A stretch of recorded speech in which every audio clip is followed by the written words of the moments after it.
mon témoignage divin, Seigneur. Écris mon témoignage divin. Quand il sera lu devant tous les saints, toutes mes erreurs et mes seront pité.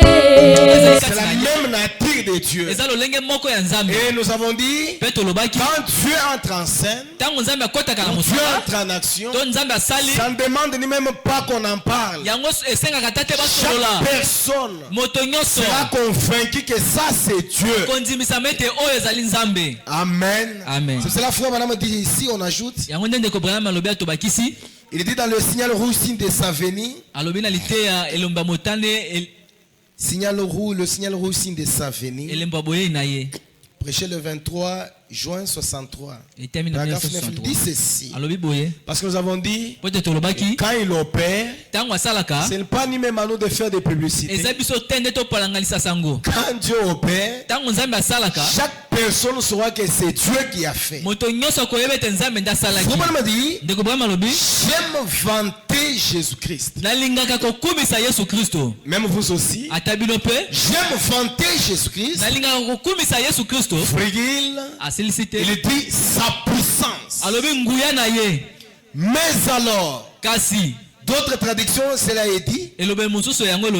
D'autres traductions disent mais alors. Mais j'aime lire l'autre traduction où on dit cependant, à l'heure qu'il est, le temps que nous vivions, je pense que nous ne devions jamais chercher à le vanter.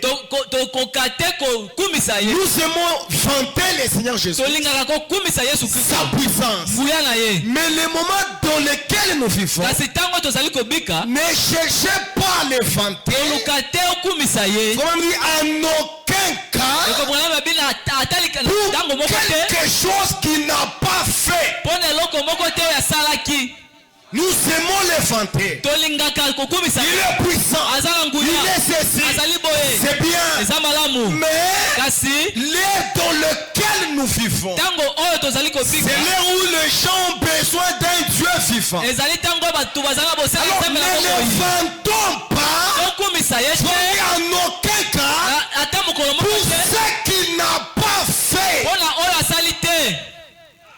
Mais j'ai vu Jésus-Christ ressusciter les morts à maintes reprises. Avec l'appui des attestations incontestables du médecin. Il agit, il fait, mais ne le vantons pas pour ce qu'il n'a pas fait. Et l'on avait dit que quand il opère ces miracles, ce sont des traces surnaturelles. Quelqu'un peut avoir la kyste. L'hôpital dit, le gens de la nature dit, la personne doit passer par l'opération. Mais quand la personne vient dans la présence d'ici naturel, Dieu guérit cette personne sans opération, sans cicatrice. Peut-être que Frère Madame dit encore, nous ajoutons. Il dit dans pareil à l'aigle qui est fait sa couvert. Prêché le 14 juillet 57, paragraphe 78 en descendant, il dit ceci. Parce que si aujourd'hui Dieu guérit la fièvre typhoïde, nous voulons voir demain qu'il fasse dépassant ce qu'il a fait aujourd'hui. Quand vous observez aujourd'hui dans l'église, dans nos églises, il n'y a que le même type de miracle. J'avais la douleur, j'avais ceci. D'autres miracles que nous connaissons dans la Bible, ça ne se fait plus. Et autre chose, l'église du Dieu vivant est bâtie très haut. Parce qu'elle a des attentes et des espérances élevées. Amen. Vous dites, eh bien, nous sommes membres de l'église. Notre Père a servi dans cette église depuis des années.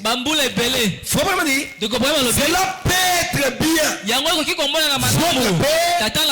Votre maman a servi beaucoup d'années au soleil couchant. C'est pas mal. C'est bien. Mais l'église du Dieu vivant ne peut pas rester tranquille. Ses ambitions, c'est de monter plus haut. Plus loin. Quelqu'un écoute ça? Vous savez écouter pourquoi il dit plus loin? Vous êtes ici, vous montez encore.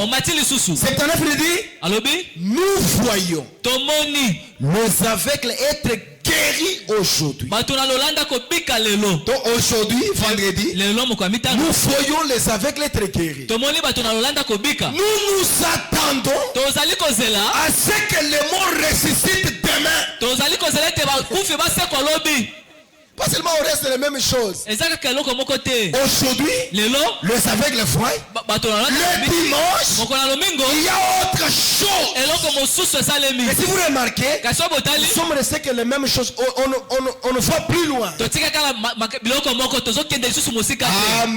Amen. Et Frère nous avait dit la nouvelle naissance nous donne une foi parfaite. Amen. Alors, je vais lire une écriture pour appuyer aussi la foi là où on a fait lire. Cette écriture, ça regarde le réveil des Galles. Mais vous allez voir ce que Dieu a fait dans le réveil des Galles. Un homme qui était sous le réveil des Galles, ce qu'il a fait. Qu'en est-il du réveil de l'épouse? Le réveil des Galles, un homme s'est tenu quelque part. Il a prié. Je dois lire. Frère me dit c'est sur paragraphe 66, l'année des jubilés. Il dit, eh bien, lorsque ce réveil, le réveil des Galles, avait commencé, un ministre était descendu. Dans ce réveil des Galles, le somme d'affaires, quand il venait, il entrait dans leur bureau pleurant. Chercher Dieu. Il dit ceux-là qui étaient au champ, qui étaient à la pêche, ils abandonnaient les champs, ils abandonnaient la pêche, et ils mettaient les mains en l'air, commençaient à invoquer l'Éternel. Les autres pouvaient commencer à courir en train de siffler. Ça, c'est le réveil des Galles. Qu'est-ce que le réveil de l'épouse devrait nous faire? Lorsque ce réveil a commencé, un ministre était descendu à un endroit où il y avait un caniveau de terrassier qui traversait la route. Et il arrêta son cheval et entra dans ce caniveau. C'est soit un réveil des gars. Je vais vous montrer comment la foi agit. La foi, c'est une folie. Et dit Dieu tout-puissant. Cette ville, c'est Touba ici, est tout pollué par ici, pollué par le péché. Il dit fait que il s'est tenu dans les caniveaux qui traversaient la route.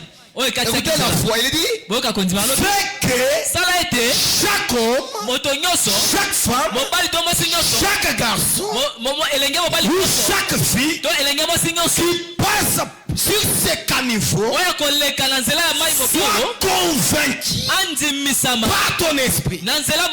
Cette chose, même nous, on a aussi testé quand on avait la campagne. On n'a pas prêché les gens, mais comme notre église est à bord de la grande route, on s'est tenu dans la route. On lit ce que Frère Branham a prêché. On a prié sans faire beaucoup de publicité. La même prière a attiré les gens. Quand il est pris comme ça, lui le prédicateur est parti. Il a pris un vaillant guerrier, un homme ordinaire qui prie. Il alla prendre un bon et loyal guerrier et le plaça à cet endroit-là. Pourquoi? Pour que ce guerrier-là prie, reste là dedans du caniveau 8 jours. Quelle fois? Rester dans les caniveaux 8 jours, gênant, priant. Pourquoi? Pour que quand les gens arriveront même au bord du caniveau, qu'ils soient attirés. Lui le prédicateur, il entra dans la ville, sollicita la permission de demander la bénédiction à la table avant que le dîner fût servi. On lui dit très bien. Mais qu'est-ce qui s'est passé? Il s'est tenu debout et dit, Seigneur Dieu, lui est parti là où il y avait le dîner qui devait être servi, l'autre est resté au caniveau. Et vous savez ce qui s'est passé là où il est parti. Seigneur Dieu, fais que chaque homme, chaque femme qui soit assis à cette table soit convaincu. Comme la semaine prochaine, nous allons prier vendredi, mercredi, jeudi, vendredi. C'est ça la foi appliquée. Vous venez d'écouter ça. Tu peux aussi se tenir seulement ici. Mercredi, jeudi, vendredi. Chaque personne qui nous trouvera en train de prier, s'il passe là où je me tiens, il y a quelque chose qui l'attirera, qui l'entre à l'église. C'est ça la foi. C'est lui qui est resté aussi au caniveau. Et on racontait, on écrivait dans les journaux que les hommes passaient ces caniveaux et automatiquement arrêtaient leurs chevaux sur la route et se mettaient à pleurer. Un homme de foi, un homme surnaturel, il a parlé que quelqu'un qui passera ici, il sentira quelque chose sans prédication, sans citation. Quand la personne arrive là où est un homme surnaturel, un homme de foi, lui-même commence à pleurer. Pas seulement pleurer, même à crier. Les hommes et les femmes là-bas venaient à la table, s'asseyaient pour prendre leur repas. Il repoussait cela. Il pleurait et il criait et se repentait sans prédication. Ça c'est le réveil des Galles. Pas même de l'épouse. Amen. Amen. J'ai ajouté à ce qu'on avait vu le vendredi. Alors on ajoute notre point. Ce que fait la nouvelle naissance ou l'avantage. Vraiment dit, personne qui est né de nouveau, la nouvelle naissance le rend égaux avec Jésus-Christ. Je demanderais que quand nous lisons ces citations, que ce ne soit pas simplement des citations. Qu'on travaille, quand on écoute ces choses, on doit travailler dessus. Vraiment le dit dans Dieu amène son église à la perfection. Paragraphe 19, il dit ceci. Gagnons le temps. Les pentecôtistes ont reçu le baptême du Saint-Esprit. Et cela le fait participer à la communion. Et quand Frère définit la communion, il dit la communion, c'est entrer en contact avec quelque chose que vous lui parlez, la chose te parle aussi. Il dit entrer en communion avec Dieu. Ils deviennent des fils et des filles de Dieu. Mais de nouveau. Enseignez-les la Bible et ils vont croire vouloir cela. Amen. Amen. Mais écoutez, mais la chose est qu'ils oublient ce qu'ils sont. Comme nous prêchons ici, sur la nouvelle naissance, on ne pas dire qu'il n'y a pas ici des gens nés de nouveau. Ils sont là, parfois ils vivent dans l'oubli. Ces prédications aussi, ça amène le réveil à né. Quelle que soit leur nouvelle naissance, ils sont fils et filles de Dieu.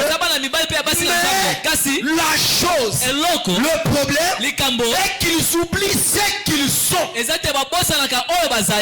disent, eh bien, je ne sais pas.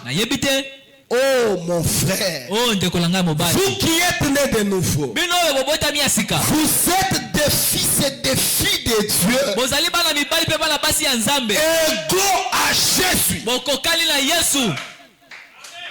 Frère me dit, égaux à Jésus-Christ dans sa présence. Il dit, oh là là, c'est ce qui met le diable en colère.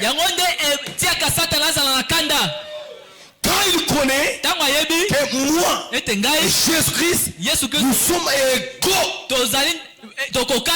C'est pour ça que la Bible dit, c'est que Dieu était, il a déversé en Jésus. Et ce que Jésus était, a déversé dans l'église, dans les hommes et les femmes nés de nouveau.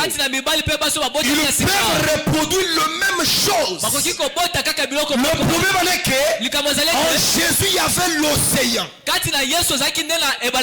nous il y a des cuillerées, des gouttelettes. Mais la formule chimique reste la même. L'eau, c'est H2O. Même dans l'océan, même dans la rivière, même dans les gobelets. Et là-bas, en Jésus il y a l'océan. En Jésus il y a parfois la cuillerée. Mais c'est le même résultat. C'est la même puissance. C'est la même chose. C'est ça qui met le diable en colère. C'est laisser l'église de Dieu comprendre ce qu'il est. Comprendre ce qu'elle est. On dit, oh toi, la grande église vivante du Dieu vivant. Tu dois... Toi qui as répondu avoir embrassé les bénédictions du bord de la coupe. Parfois je me demande si Dieu peut prendre son évangile et secouer. Comme l'église n'arrive pas à reconnaître sa position, c'est là qu'ils sont nés de nouveau. Il faut prendre l'évangile et le secouer encore pour qu'ils entrent en scène et exécuter cela. On prend l'évangile et secouer au point que tu comprennes qui tu es. C'est ça la maladie. Et le droit que tu possèdes, faut qu'on prenne l'évangile et secouer et tu comprennes qui tu es, le droit que toi tu possèdes. Pas seulement le droit, le privilège donné par Dieu. Je ne vais pas attendre l'amen. L'église a ses privilèges. 20 frères me dit, Satan n'a aucun droit si quoi que ce soit. Vous entendez l'amen? Il n'est qu'un trompeur. Au calvaire, il a été dépouillé de tout ce qu'il avait quand Jésus avait pris la place du pécheur. Et qu'il est mort au calvaire. Satan n'a plus de droits légaux sur quelque chose. C'est parce que quelque chose entre à quelqu'un. Satan n'a pas de droits légaux. Lui-même dit Alléluia. Alléluia. Mais tout se trouve entre le maître de l'église et du croyant. La guérison, la bénédiction, tout se trouve entre le maître de l'église et du croyant. Faut lui-même dire c'est ça. Satan a perdu. Il n'est qu'un trompeur. Il dit, même la mort elle-même, comme nous avons enseigné hier soir, quand l'abeille perd son aiguillon, elle demeure toujours une abeille. L'abeille peut venir vous piquer, l'aiguillon est perdu, mais l'abeille restera toujours l'abeille. Le diable avait le pouvoir, le diable nous a sujettisés, mais Christ a ravi ça. Et néanmoins il reste toujours le diable trompeur. Son aiguillon a été enlevé. La mort bourdonne tout autour, disant, eh bien, tu es au bout du rouleau. Je peux pointer vers le calvaire, et montrer la résurrection. Frère dit Alléluia. C'est quelqu'un qui écoute ce soir. Le privilège que nous avons en devenant enfants de Dieu. Nous le devenons par la nouvelle naissance. Vous êtes écho avec Jésus-Christ dans sa présence. Vous avez beaucoup de privilèges, vous possédez des choses, et le problème, vous ignorez cela. Écoutez encore ce que la nouvelle naissance nous donne. Vous dit dans Dieu, dans sa parole. Prêchez le 23 mars 57, paragraphe 36. Paragraphe 36, frère Banama dit ceci. Maintenant, je crois que tout ce qu'il vous faut au moment où vous recevez Christ, même si vous avez des besoins, tout ce qu'il vous faut là, au moment où vous recevez Christ. Et Christ est la parole. Amen. Frère dit, au commencement était la parole. Et la parole était avec Dieu. Et la parole elle-même était Dieu. Et la parole a été faite chair et habitée parmi nous. Dieu tient sa parole. J'espère que nous aborderons cela cette semaine ou la semaine prochaine. Dieu tient sa parole. Il a des obligations envers sa parole. Sa parole ne peut pas faillir. C'est pourquoi il a dit en Jérémie, j'ai fait sous ma parole pour l'exécuter. Dieu, quand il prononce quelque chose, il fait cela pour accomplir. Et si la parole est sortie, cela ne peut pas rentrer sans exécuter les desseins de Dieu. Et je crois que lorsqu'un chrétien accepte la parole de Dieu et que la parole lui est manifestée par le Saint-Esprit, tout ce dont vous avez besoin dans ce monde, je parle petit à petit. Dans ce monde ici, jusque là on n'a pas dit dans le royaume. On avait dit à Nicodème, s'il n'est pas né de nouveau, il ne comprendra pas les choses du royaume. Mais ici il faut même dire dans ce monde, c'est moi qu'il faut la maison, il faut les habits, il faut l'argent, il faut ceci. C'est quelqu'un est là. Et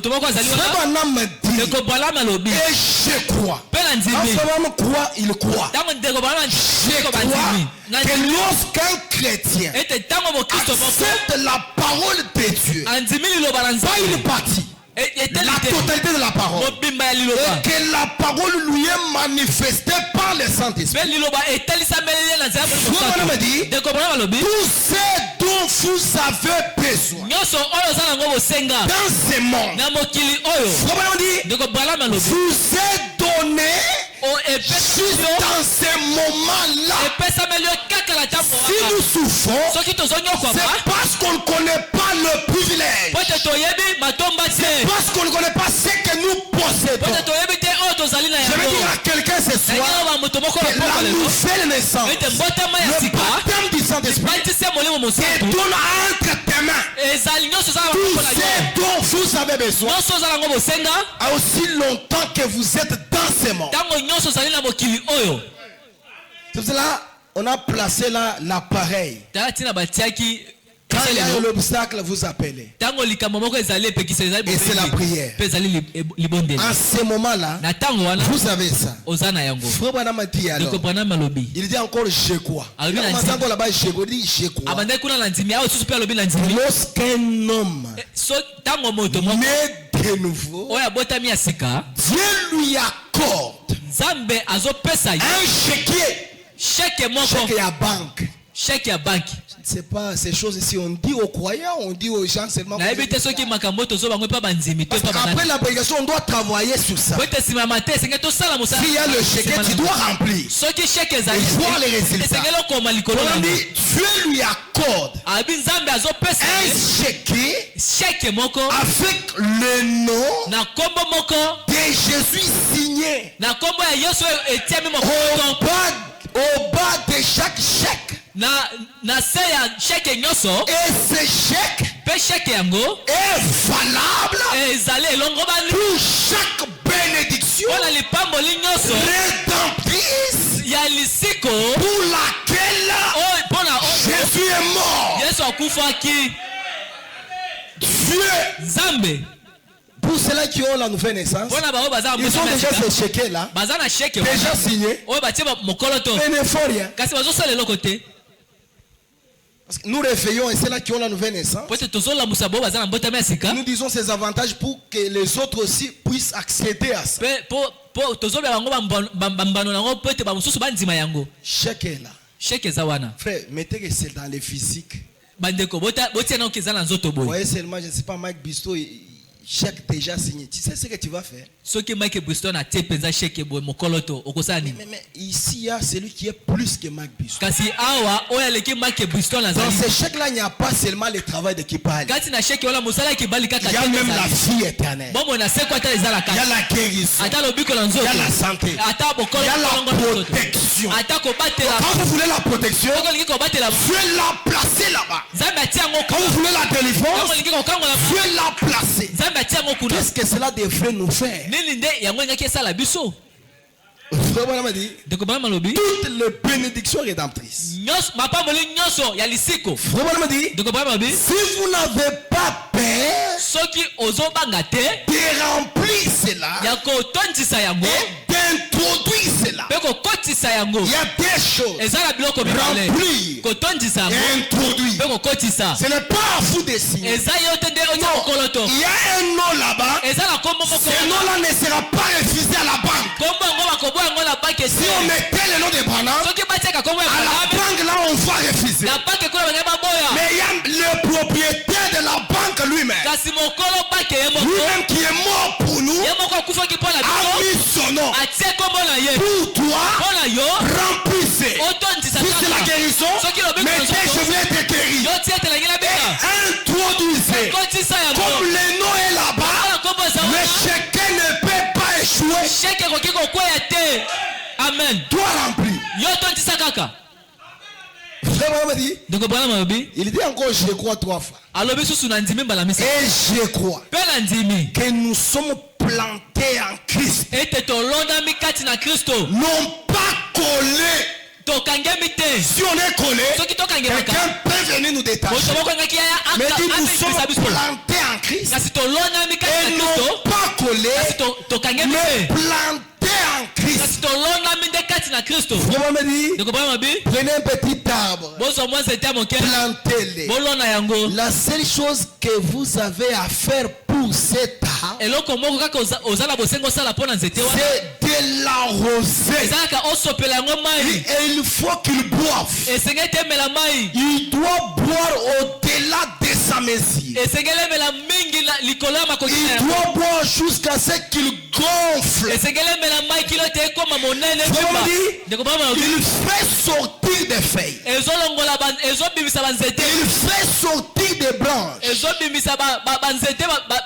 donne des oranges. Il donne encore des oranges. Il doit simplement boire. Pour le faire sortir. Et cet arbre-là, c'est vous. C'est boire la parole. Vous gonflez. Vous gonflez. Le temps passe. Un jour, nous verrons le fruit. Frère Branham aussi dit, la nouvelle naissance n'exclut pas les épreuves. Dieu châtie ses enfants. On devient son fils ou sa fille, c'est par la nouvelle naissance. Quand quelqu'un commençait à fuir les épreuves, sachez qu'il n'est pas né de Dieu. Quand on est né là-bas, les épreuves sont là. Ça nous donne la patience. Ça nous donne le caractère. Il dit ceci dans la puissance de la décision. Paragraphe 22, frère Branham dit ceci.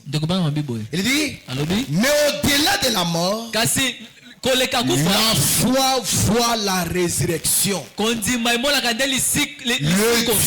de la résurrection. C'est la puissance de la foi.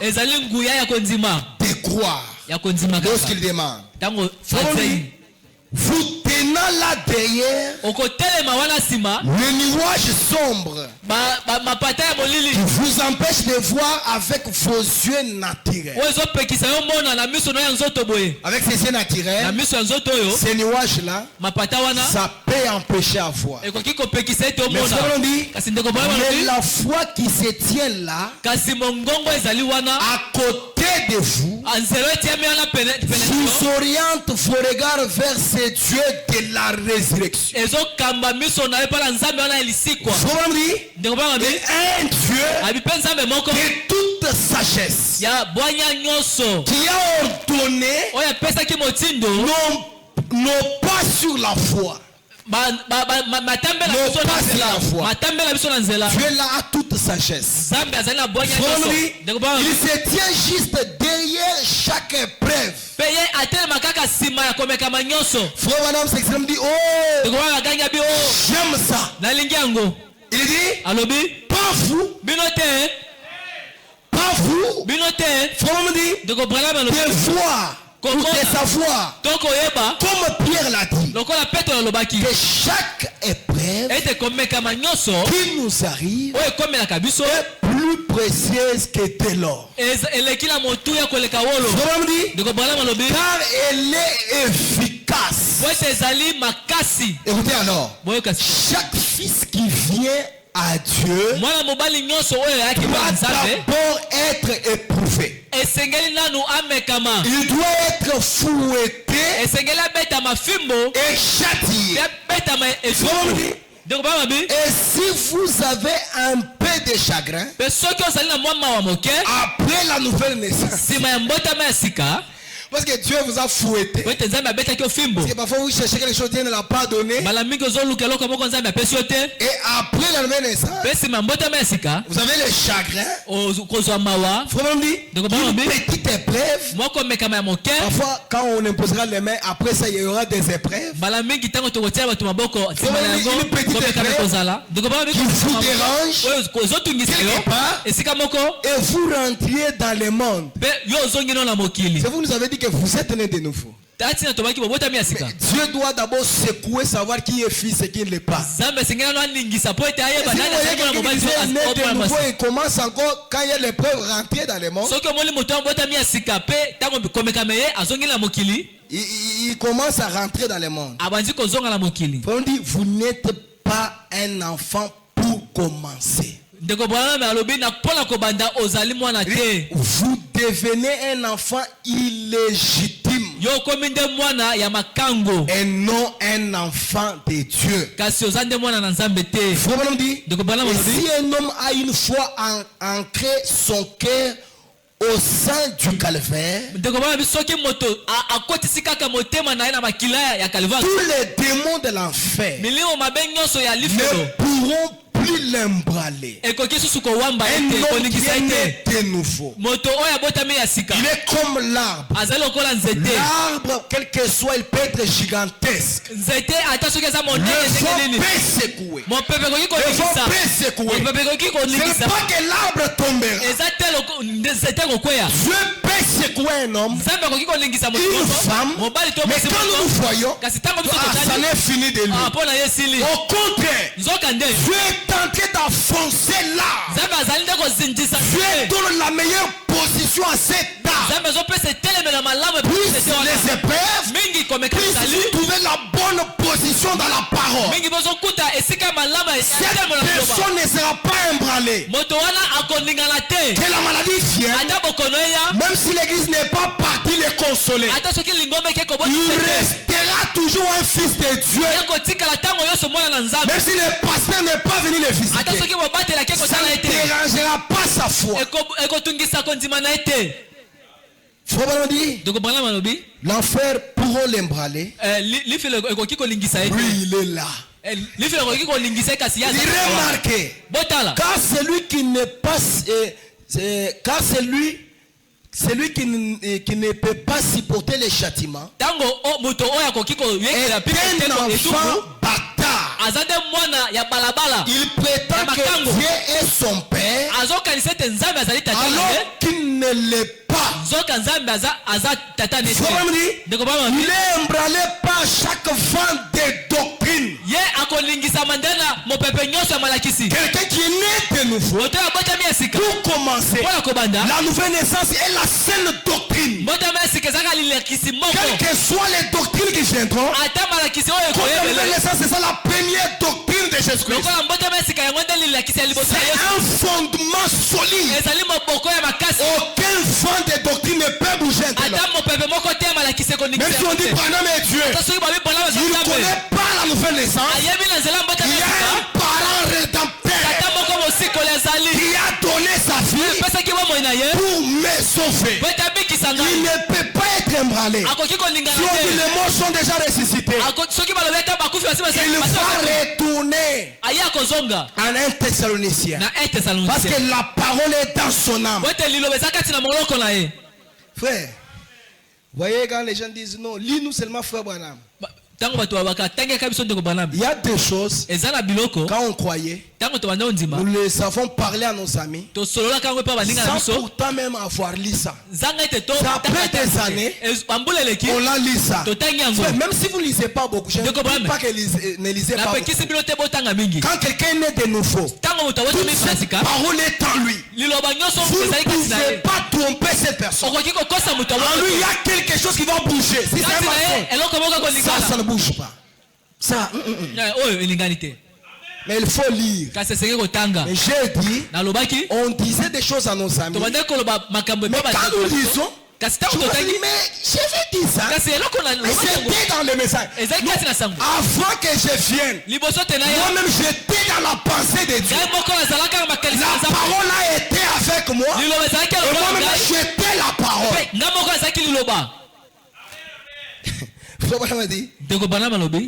Donc vous n'êtes pas l'enfant de Dieu. Vous allez parler le fond de doctrine. La personne n'est pas stable.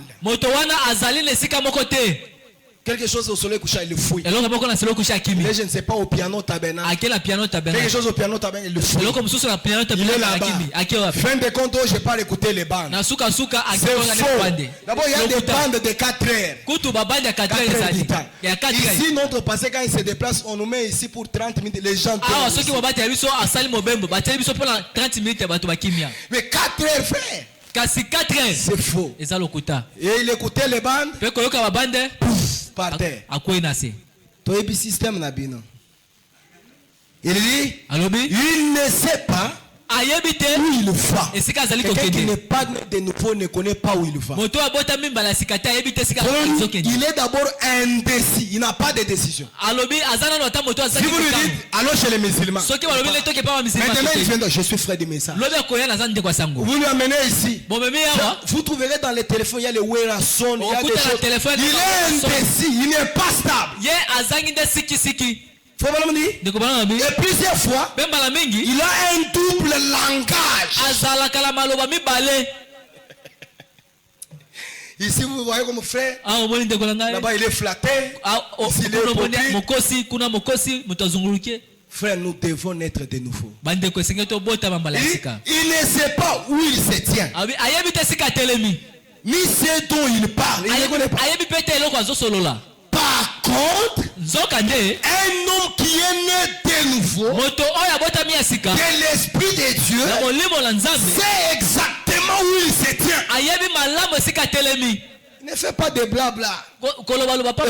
C'est vrai. Rien ne le dérange, car quelque chose en lui a déjà rendu témoignage. Quelqu'un qui est au-delà des nuages là. Et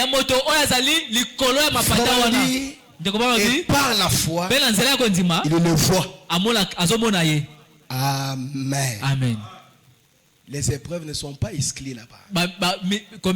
Et vous encore ce frère nous dit pour la nouvelle naissance. La résurrection de Lazare. Prêcher le 29 juillet 51, il dit ceci, paragraphe 58 en descendant. Il dit, je peux voir Marie l'entourer de ses bras. C'était Elisabeth. Et dire, oh, Elisabeth, que c'est agréable de te revoir. Et elle a dit, on vient de me dire que tu vas avoir un enfant dans la vieillesse.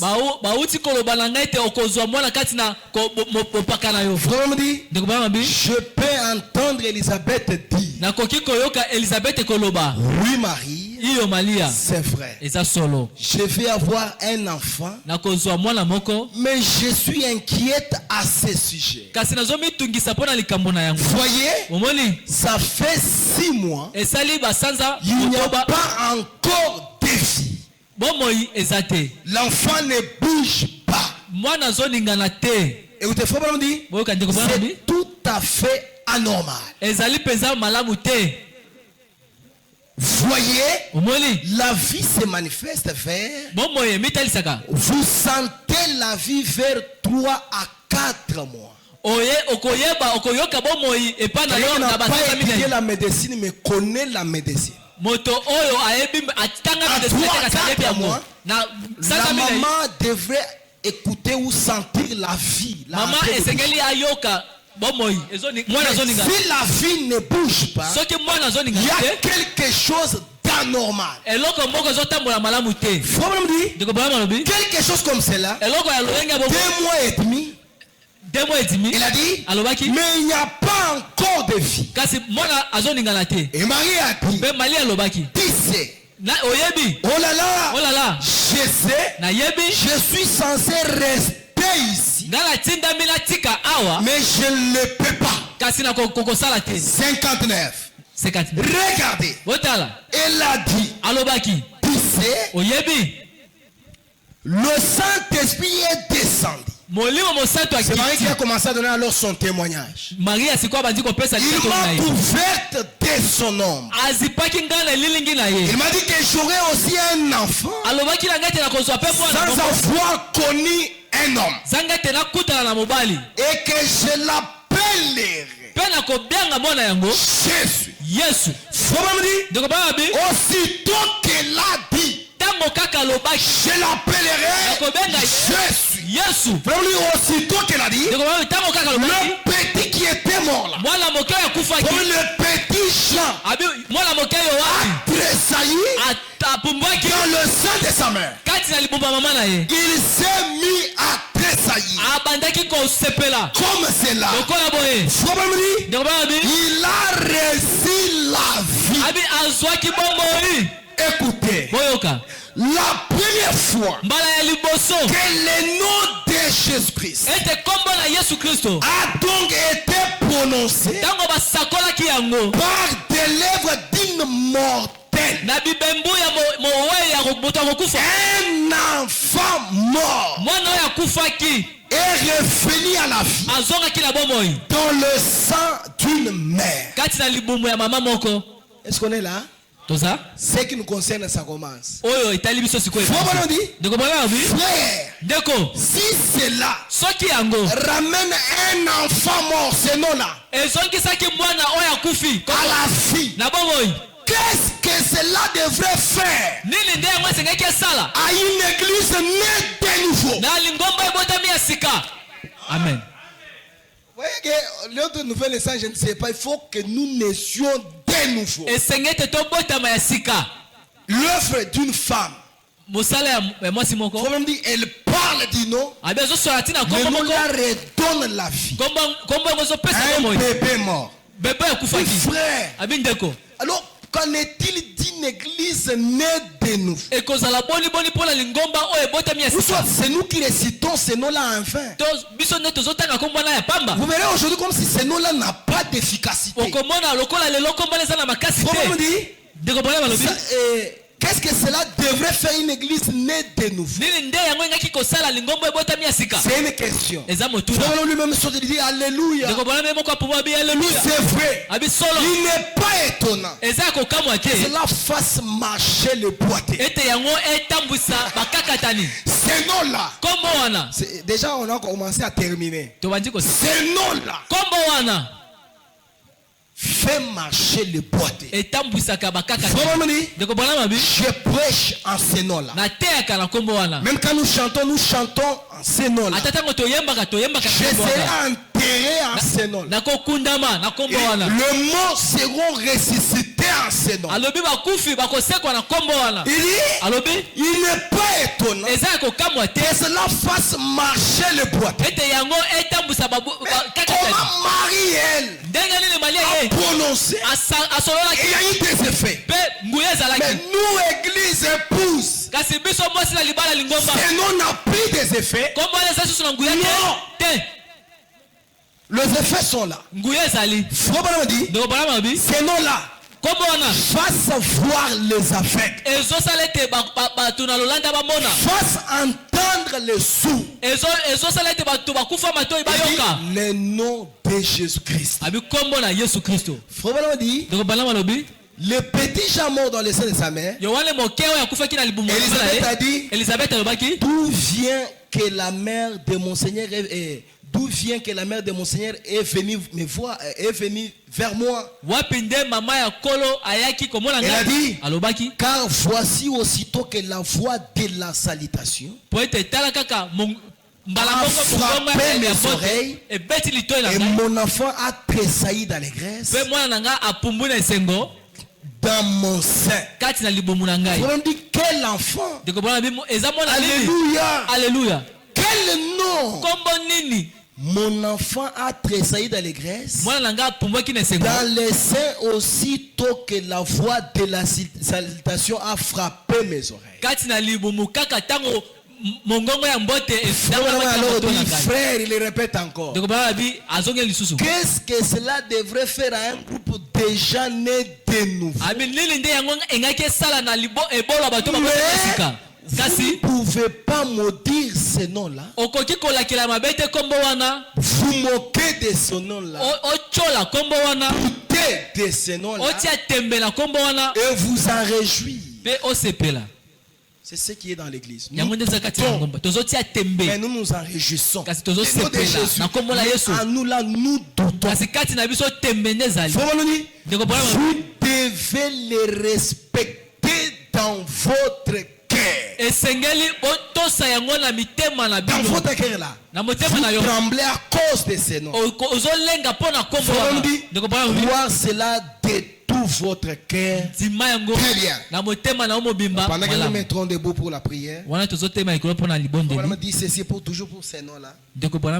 Dans le témoin, Rav 35 dit ceci. Il parle toujours de ces noms là.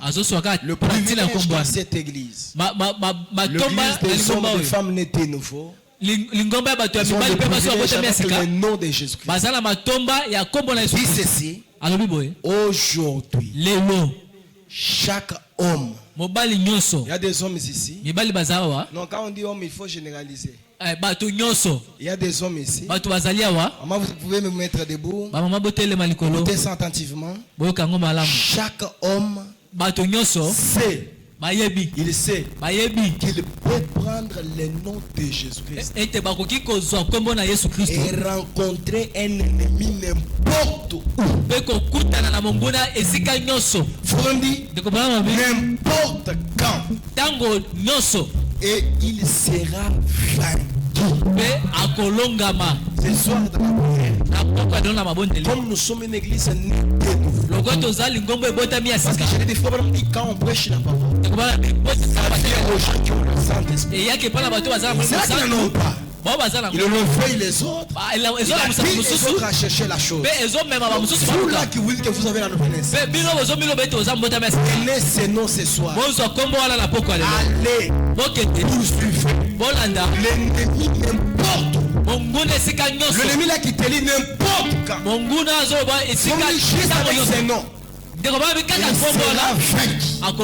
Il dit frère Banam qui dit j'ai affronté des sorciers,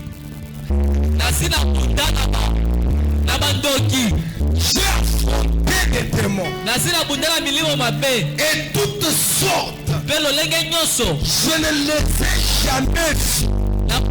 Aucun moment manquait de s'incliner devant le nom de Jésus-Christ. Si Frère Banam a affronté, nous aussi nous allons les affronter. N'importe où. Ils s'inclineront devant ces noms. Je vous assure. Amen.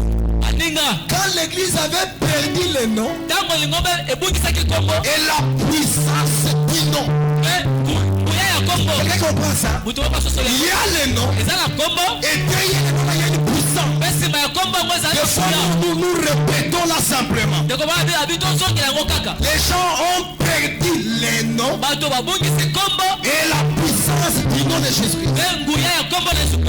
Ils avaient perdu cela. Quand ils sont descendus, quand Moïse est descendu en Égypte, si jamais on pouvait lui lâcher cette verge on l'aurait vaincu. Si on pouvait arracher la flèche de la main de Moïse, mais c'était dans cette verge là que résidait la puissance.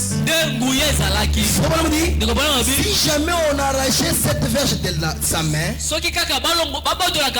l'aurait vaincu. Rappelez-vous, c'était la verge qui frappa le rocher. Amen. C'était la verge qui l'élevait en l'air. C'était la verge qui avait tenu au-dessus des eaux. Toujours la verge. Quand il y a une circonstance, la verge. Quand il y a quelque chose, la verge. Quand il y a un blocage, la verge. C'était la verge du jugement de Dieu. Et c'est que la verge représentée dans la main de Moïse, c'est ce que le nom de Jésus-Christ représente pour l'église. Pour l'église de nouveau, ce nom est comme la verge. Comme Moïse avait des affrontements, avait des difficultés, avait des secousses, il utilisait que la verge. Si on aurait pu arracher cette verge, il devrait être vaincu. Et ce soir, beaucoup de gens n'ont plus ce nom de Jésus. Même sa puissance. C'est un privilège que tu as donné à l'église nette de nous. Une maladie vient. Prenons le nom de Jésus. Murmurez cela dans la prière. Précieux nom. Non, c'est tout. Ce soir, le Seigneur vous bénisse.